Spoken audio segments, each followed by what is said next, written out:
makadi vantu ndinofara ngonzo tsana tiri kusangana zvakare tinozwa kuti patakapedzisira kutaura pakati ma-developments akasiyana siyana sandira kuti munudze kuti kubva patakapedzisira kuonana kuzosvika pazuva ranhasi zvii zvakaitika. Alright, ndinoda kupa kutenda kuti interview yatakaita iya shuwa yakamutsa munhu wese, yakabata newe even we-CID vakazotibatsira kuwana mwana kuburikidza neinterview iyoyo. Saka tichibva ipapo tangoparadzana taita interview iyoyo ndipo pandakazosumuka kuenda kwaMutare. Tikasvika kwaMutare tikaronga timu yekunoita search nayo nefamily. Tikasvika tikaita search pachikoro. Tichisvika pachikoro takapiwa mapurisa even newekwamambo Mutasa wanga wariko nehama dzese vachitibatsira kutsvaga mwana. Saka tiri pachikoro ipapo takaudzwa nemapurisa kuti nyaya yamaoko eCID. Saka CID dei racho ratakasvika pachikoro yanga itoripo ichitsvagawo iri kudivi kwaro, isusu tichitsvagawo tiri kudivi kwedu. Saka masikati edhei racho musi wa24 June ndopatakazodedzwa zuva rakutoduka kuma3 ndopatakazodedzwa nemapurisa ukati CID vati chimboye pane zvataona kusaiti kwatiri kutsvaga tiri. Saka ndopatakasvika maCID vakatiudza kuti pane zvipfeko zvemwana zvavaona, zvipfeko zvemwana wechikoro zvavaona zvanga zviri musango, asi information yanga yakambonzwika muna December kusaziva kuti wai kumangara kwanga yakaitwa, kuripota kwanga yakaitwa wai yanga isina kutorwa serious. Saka wabva utiratidza zvipfeko zvemwana, vakatora dzimwe hama dzavakatora ukaenda pasini pakaonekwa zvipfeko zvemwana, shuwa wakaona maremains emwana, wakaona kuti shuwa ndopa pakaparara. Ndozvatakaita kuparadzana kwatakaita pale. Saka mapurisa akadza kuti chii chireme kunge vatora maremains emwana. Right, okay. Yeah, mapurisa akanditi iyo maremains emwana wako aendesa kumochari kuGeneral Hospital kwaMutare. Then inini wakazondidedza nemwana musikana wakatitora masamples ekuti pada kuitwa ma-DNA test kuti tizive kuti maremains aya tawana ndea Livingstone zvechokwadi here. Then pakazoitwa zve-postmortem vakapurisa ma-results vachitiwo havana kuwana cause of death nekuda kwesituation yanga time yakatora, time yanga yapo, then maremains the way maexposure wanga akaitwa zvakundikana kuti waone cause of death. Saka kubva ipapo kusvika izvozvo takangomirira ma-results eDNA asati abuda. Mati pakawanikwa zvipfeko zvemwana ndisi zvanga zviri zvii zvakawanikwa? Pazvipfeko zvemwana pakawanikwa bhutsu nevhesi ranga riri mumaoko, ranga riri mukati, rakaiswa mukati mebhutsu dzake dzechikoro. Then nebelt rake reblack, vhesi rewhite, then magumbezi, panga paine magumbezi, fleece rake neblanket rake hombe. Zvinova zvese zvatakakonfirma kuti ndezvake, asi musi watorwa maremains emwana, gumbezi nefleece hazvina kuwanikwa neshoti rake. Asi munhu akanga akaona zvinhu izvi muna December akatotaura akati panga paine gumbezi nefleece neshoti rake nemaskushu aya. Asi musi wazotorwa maremains gumbezi harina kuwanikwa. Rinova rakazodzoswa day after tabvapo pasina apa, rakazodzoswa meaning kuti rakazodzoswa musi Saturday kana kuti Saturday manheru, Saturday makuseni kana kuti Friday manheru. Rakadzoswa nani? Hatitozivi nanasi, ndo zviri kuti netsawo kuti rakadzoswa nani uye ranga rinani kwese. Rakadzoswa ipo pasini pakaonekwa maremains emwana ipapo? Ndo parakadzoswa.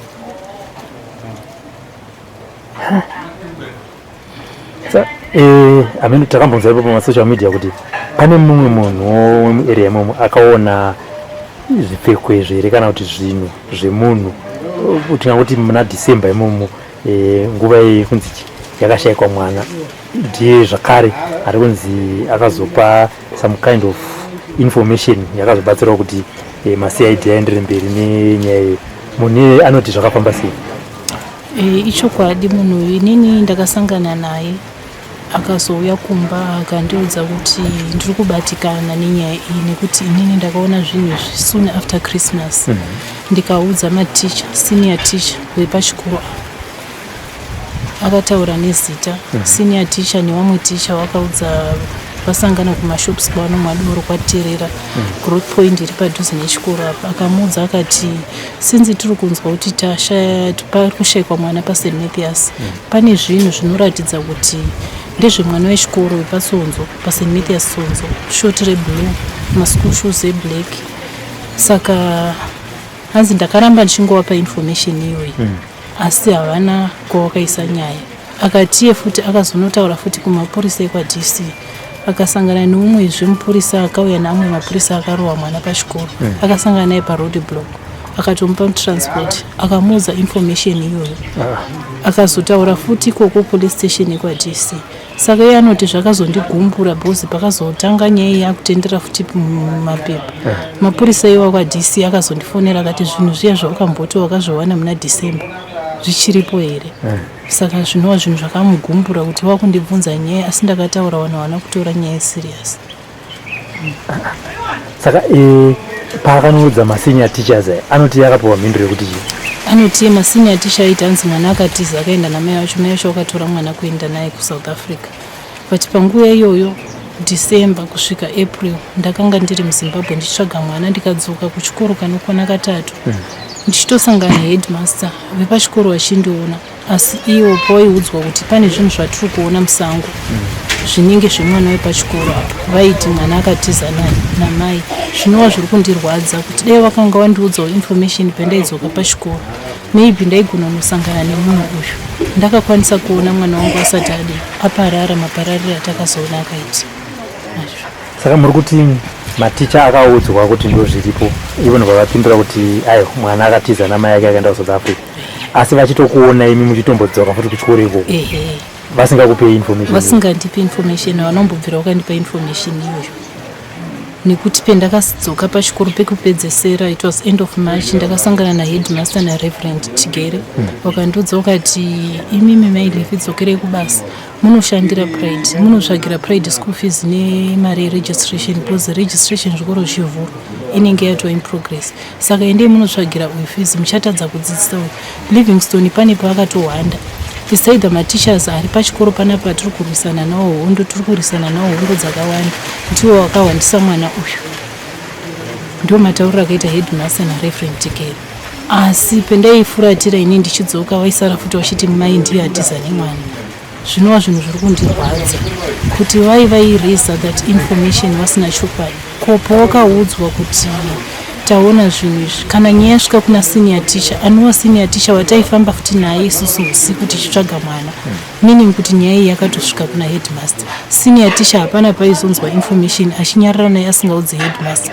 Why vasina kuronga sevabereki kuti ngatimbonosvike panzvimbo iyi yapawanikwa zvinhu timboone zvinhu zvirikutaurwa, kana kuti wakapa zvavo phone number yangu nemunhu kuti chimboye parimurei than kuspread information yemanyepo yavaitaura kuti mwana akatiza namai kuenda naye kuSouth Africa. Pamaienda kuchikoro muchisangana nemasenior teachers naheadmaster, maimboona headmaster vari vegere naReverend Tigere. Reverend Tigere ava vakazobatana papi naheadmaster kuti vavazokutaura zvekuti endai munotsvagira uyu mwana school fees. Endai munotaura izvozvo ndiani pavarume vari viviri? Pandakazodzoka inini zvikoro zvavharwa, munhu wandakanyatsa kusangana naye tichitaura tese no zvikoro zvavhurwa, because it was March, maschools anga achakavhurwa ipapo, anga ari Reverend Tigere naheadmaster. Senior teacher ndakavaona vari panze, havana kutaura neni, vakangomhoresana neni vachingoti ndimi mother, asi handina mashoko andakataura nawo. Vainyanya kutaura mashoko ekuti endei munotsvagira mwana mari yeschool fees ndiReverend Tigere naheadmaster. Reverend Tigere ndiye futi umwe ataifamba naye tichitsvaga mwana. Panguva yandakambogara patsonzo for 1 week, tanga tiri nawo tichitsvaga mwana. Saka ndiwozvo waitondisimbisa kuti Livingstone ariko. Pane paakatohwanda, it's either mateachers atiri kurwisana nawo hondo pachikoro panapa ndiyo vari kuhwandisa mwana wavo. Ndio mashoko waindiudza. Iwo ndo dzipiko dzavaiti vari kurwisana nematicha? zvaindinetsa ndakatadza kudzinzwisisa hondo idzi kuti dzisingava hondo dzipi dzaungasanganisa nyaya yekushayikwa kwemwana nehondo dzawo dzepachikoro. Ofu chinini mubereki handingazivi hondo dziri kuitika pachikoro between headmaster nematishers, handaidzinzwisisa. Saka waidzisanganisa wachiti matisha aya tine hondo dzatiri kurisana nadzo, saka vari kutora nyaya yemwana wenyu kuti varwise hondo dzawo. Saka nyaya yemwana wenyu ichasara isina kusovheka wana ukasovha nyaya dzawo.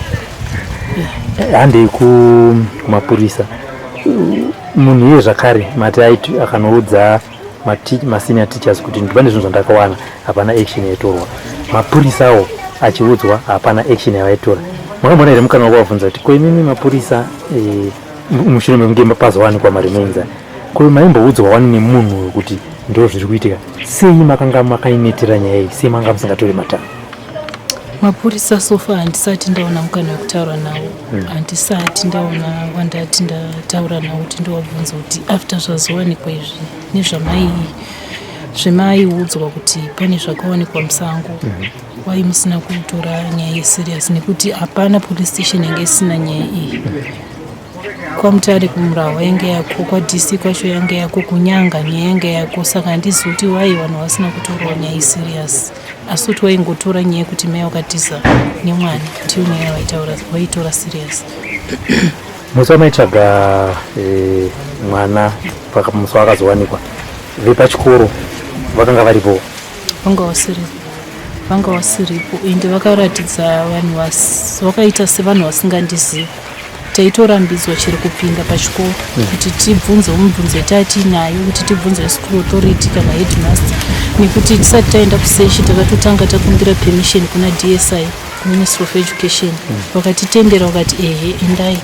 Tikakumbira kuti tine futi mibvunzo yatoda kuzobvunzawo headmaster kana wechikoro, asi vakatitendera. Tichisvika pachikoro takarambidzwa kupinda muchikoro.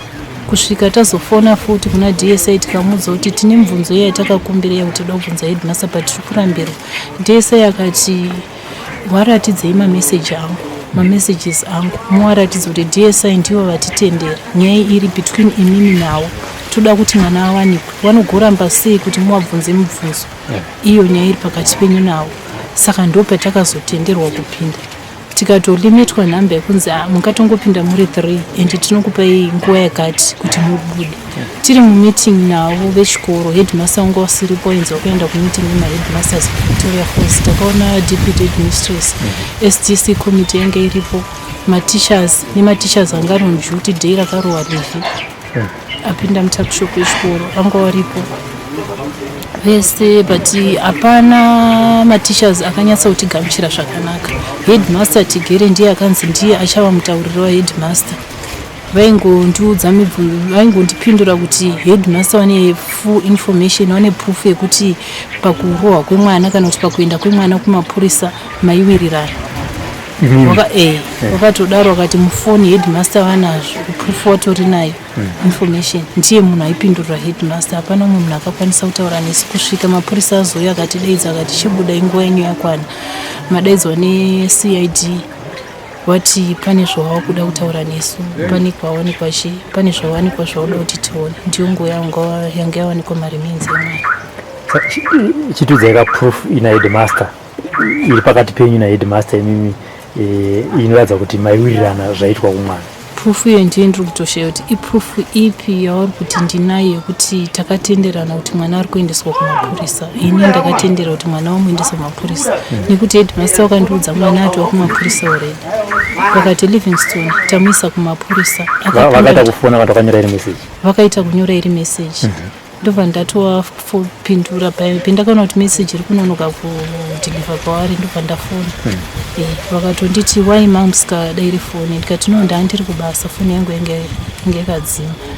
Saka ndo zviri kundinetsa because panguva yacho pavakanditi Livingstone tamuisa mumapurisa, ndakavakumbira headmaster ndaikumbirisa mwana wangu adzoke kuchikoro anyore. Ndiri kuuya headmaster, ndinouya ndichiri pangu zvakaitwa nemwana, zvekuti dai inini ndakanga ndakawirirana naheadmaster kuti mwana wangu ari kuenda kumapurisa, vakanga vandiudzawo nguva yacho. Handaizokumbira futi kuti headmaster ndokumbira mwana adzoke, kureva kuti kuendesa kwawangoita ini ndandisingazivi, saka ndakazoti ndokumbirisa munotora mwana adzoke anyore zvese zvaaita ndinouya ndichiripa ndiri kuuya kuchikoro. Ndo message ndiyo message iyoyo naheadmaster. Handizivi iri kutaurwa kunzi proof iripo yaheadmaster yekukudza ikuti mwana haasi kuchawanikwa, mwana tawirirana kuti tuendese mwana kumapurisa. Handizivi proof iyoyo uyezve chakandishamisa sandi takudzoka mwana achioneka Friday taenda tadzoka Friday takabva kunoona maremenzi emwana. Saturday Sunday takadzoka kusini kuya, tichidzoka kusini kwakaonekera zvinhu zvemwana takasvika pachikoro vatatina wakapinda vakaona headmaster akaudzwa kuti tine mhuri yamailivi namailivi vacho vari panze chibudai mhoresana nawo. Headmaster vakaramba kuti tionani kana ungouyawo zvavo kuti sori. Vakaramba chero kuuya kuti tingoende tese pasini pacho pakaonekera mwana havana. Kusvika izvozvo hapana kana weschool authority wati wasvikawo kwandiri kuti sori. Chero wekuchechi ndinoda kuti chikoro chandichiri pasi peanglican muri kutaura kuti kubva pakaoneka mwana vakuru varidzi vechikoro inova anglican church hapana kana munhu wana akauya kwamuri kana kukufonerai? Hapana atauya kwandiri kana kundifonera, hapana. And imi mapana hamuna kuedzwa kana kuda kuvafunza kuti then izvi ndo zvawanikwa way forward yakamira sei? Handisati kana ndasvika kwavari kuti ndivabvunze kuti nezvavazowanikwa izvi.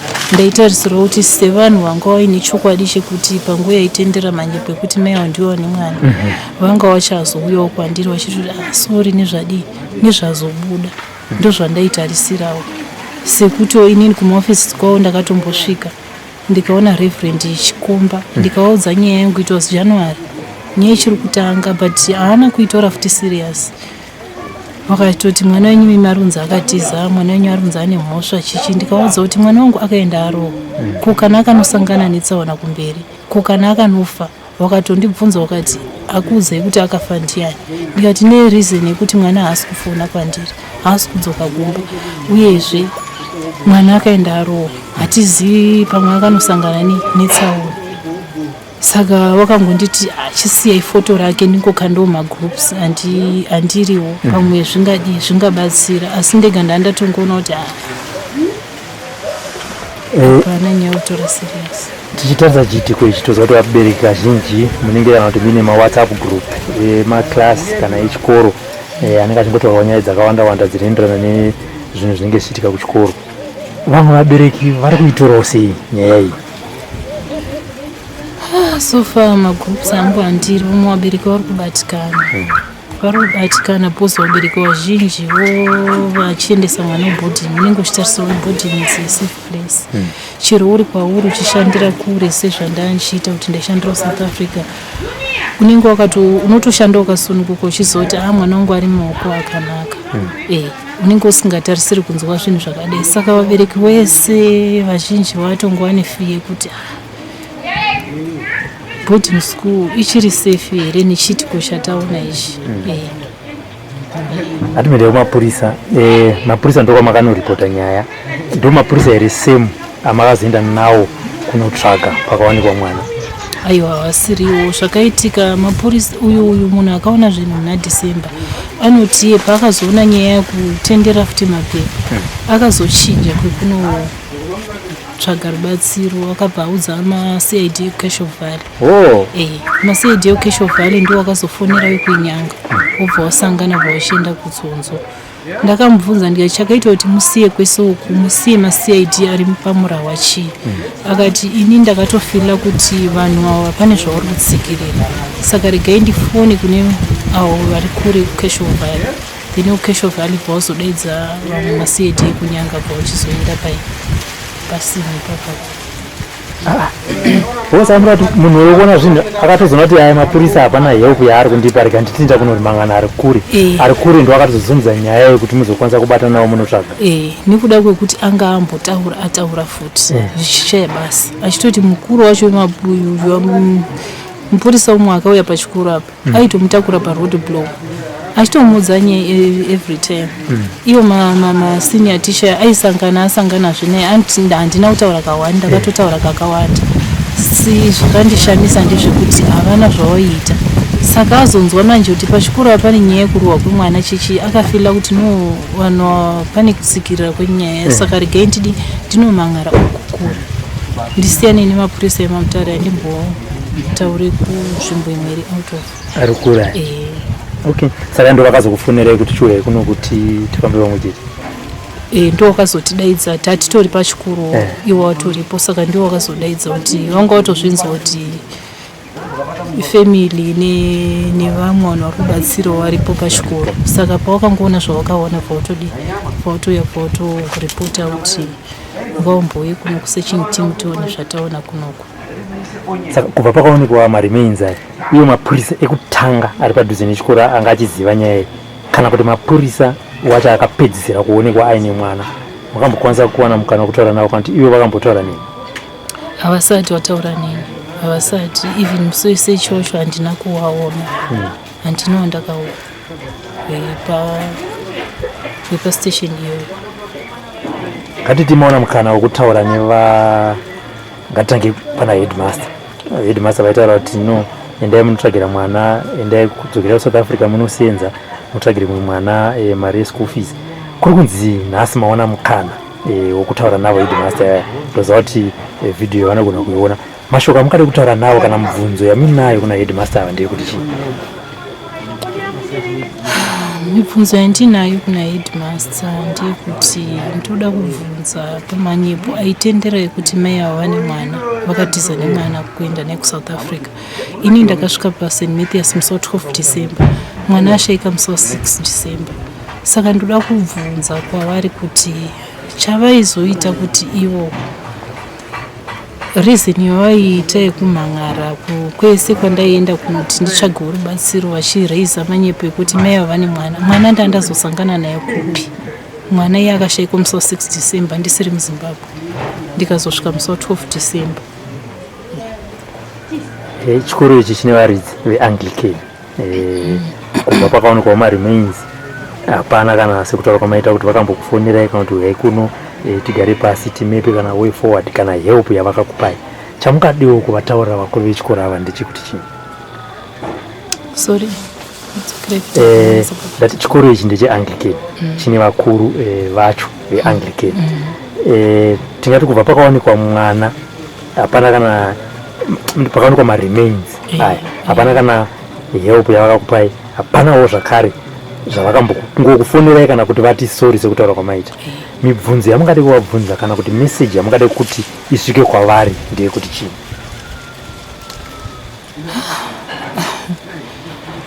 Message yandingada kuti isvike kwavari ndeyekuti inini ndingada kuvabvunza kuti panguvayo kwainzi mwana uyu mai ava vatiza nemwana vaitospreada nyaya idzodzo kuti kwese kwandaikwanisa kuwana rubatsiro vanhu washaya simba. So izvozvi zvomaremains emwana azooneka chii chakuvatatdzisawo kuuya uzoti sori, kuuya uzochemawo neni? Alright, handingati kana kuti ndingawapa mhosva kuti kana kuti ndiwaparadza mwana, asi chiri kuvaita kuti watadze kusvikawo kwandiri chii? Kana family kunguya ungoti sori. Ndoziva kuti inguva yareba kubva pakashayikwa mwana nepamafamba muchitsvaga muchiita sei. Ndoziva kuti pane mashoko akawanda, mamwe anga achitaurwa neuyu achitaurwa neuyu. Pane here mashoko amungafungidzira kuti mungade kuclarifya pane zvinhu zvaitaurwa nevanhu zvamunoziva kuti ndofunga ini ndaona mukana wekutaura kumhuri yeZimbabwe, pane mashoko aifamba aiti zvakati no, inini mashoko andoda kuaclarifya chokwadi chiripo ndechakati, kana pasina panenge pasinawo zvavo. Ndoziva kuti mune vanhu vakawanda vamakashanda navo kubva pekutanga kusvika pazuva ranhasi. Vamwe vakangouya kwenguva diki, vamwe vakaramba vakamira nemi kubva zuva rekutanga kusvika pazuva ranhasi. Zvichida pamwe hamuna kuzowana mukana wekutaura navo kana kuvatenda. Mashoko amungade kuvataurirawo ndeyekuti chii? Okay, mukana uno ndoda kupa kutenda kune vese mhuri yeZimbabwe wese akagashirawo nyaya yangu akaisawo mberi yazosvika pakuti nhasi uno tinge ndiri panguva yakadai tinge tichisvika pakuwana mwana. Ndoda kutenda kune vese vakabatikana nenyaya iyi, vakaipusha kuti nyaya yangu iende mberi. Nyaya yanga isiri kutorwa serious, but zvine vakazviitawo kuti nyaya isvike kune vane masimba acho akazotisvisa pakuti shuwa tisvike pakuwana mwana. Ndinotenda mukoma tafumani imwe Sly Media interview yatakaita tese yamakandiita yatakaita muna June, shuwa yakasvika kune munhu wese akabatikana ikamusa munhu wese, ikazouya yakazosvikawo kune veCID vachiteerera vachitarisawo vega zvakangowamutsa mwoyo wavo kuti no ngatimbosimuke shuwa timboende paground, timboende pachikoro apa timbonzwisa kuti chii chakaitika. Zvino hazvina kuzotora kana 2 or 3 days tobva tatosvika pakuwana mwana. Toda kutenda yanzvadzi. Tinoziva kuti Livingstone haachazokwanisa nekuda kwaMwari kuona video iyi. Mashoko amungade kutaura kumweya wake ndekuti chini? Chandingangoda kutaura kumweya waLivingstone ndingoti mwana wangu, ndarwadzirwa maparariro akaita mweya wako. Taitarisirawo kuti uchawa neupenyu hwakanaka kumberi. Kuchikoro kwauri kuenda kwanga utori neshuwiro dzezvakanaka kumberi, asi upenyu hwako hwakagurusirwa panzira. Ndingoti mweya wako ngauzorore murugare rifi. Ndiri kurwadzirwa Livingstone, mwoyo wangu kutamba. Handina zororo zuva nezuva, mwoyo wangu handirari kuedza kufunga kuti chii chaizvo chakaitika pauri. Saka ndinongoti kwauri Livingstone, zviburitse wega pachena. Kuona chakaitika pauri ndouchiziva, buritsa zvese pachena. Rwisa kune vese, kunyange ane ruoko pakuparara kwako. Chokwadi chese chiripo chiri kuwanziridzwa Livingstone chiite kuti chibude pachena. Ndinozviziva mwoyo womunhu hauparari, mwoyo womunhu haurohwi. Livingstone, muka uzviburitse pachena. Rwisa vega mwana wangu.